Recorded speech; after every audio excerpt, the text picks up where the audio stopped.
Hey, what up? This is Jeff with Final Boss. We're going to be talking about one of the trickier questions and a really good question someone typed in chat on our stream today, which is how do I know what to work on with my writing? How do I know what I need to improve on?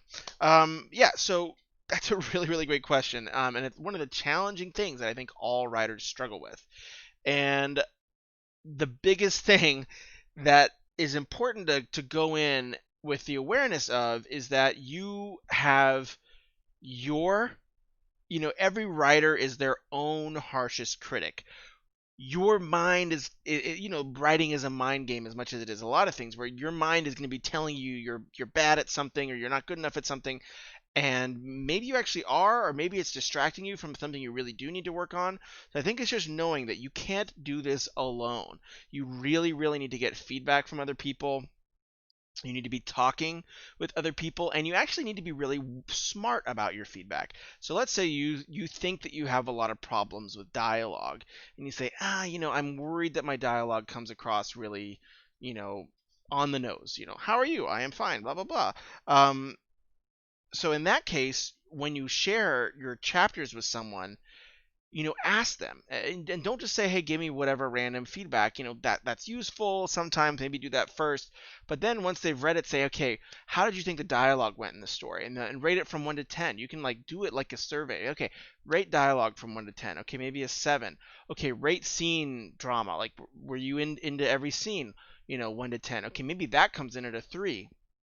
And you will often, very, very often find that the thing you think you need to work on with your writing and the thing you actually need to work on with your writing are usually very different. So knowing that is really, really important, and using feedback as your first tool, as a lever to start piecing apart the difference. Yes, please. You can ask people that are my beta readers. I literally will give them a survey. I will give them a feedback form. I will give them 1 to 10 ratings. And I know it sounds really, really silly, but they just won't think about it.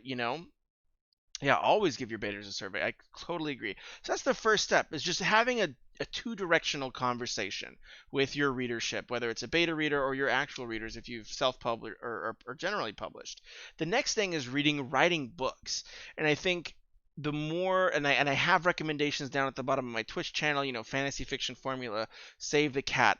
A lot of those books will reveal writing principles that you just might not know about. So of course you're going to need to improve on scene structure if you've never even heard about scene structure.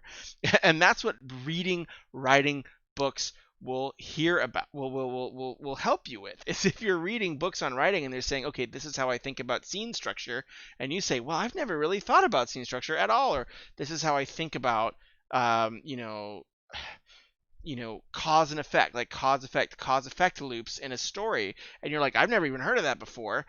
We can do another writing tip about that, but if you've never heard about it before, then that probably is an indication that's something you're going to have to work on, because if it's a writing concept that's a tool in your tool belt, and if that tool is completely missing, of course there might be a deficiency in that area if you're just missing a tool in your tool belt and you haven't heard about it yet. So read books on writing, listen to writing lectures, watch tip videos like this. Stuff like that is really, really helpful. The third thing I would really recommend is the old highlighter tool, and I know I talk about this all the time, and I think I even have it here. I'm gonna put it in the I think it's here. Yeah, on my chatbot. There's the blog post on finalbossediting.com for how to use highlighters to really benefit your writing. And that sounds really corny and cheesy, but it really is important. Is if you go to somebody else's story, see how they're structuring things. A published story you like, highlight, okay, this is dialogue, this is scene, this is action. You see how they're proportioning their page, how they're proportioning their prose between dialogue, scene, action, interior thought, description, and then you compare it against how you're proportioning your prose, you will probably identify differences and saying, whoa, like they're spending 1 sentence on, interior thought, and I'm, having 2 paragraphs on what the character's thinking. Maybe that's an area I can develop and work on. That's another place for you just to collect data on what to do differently.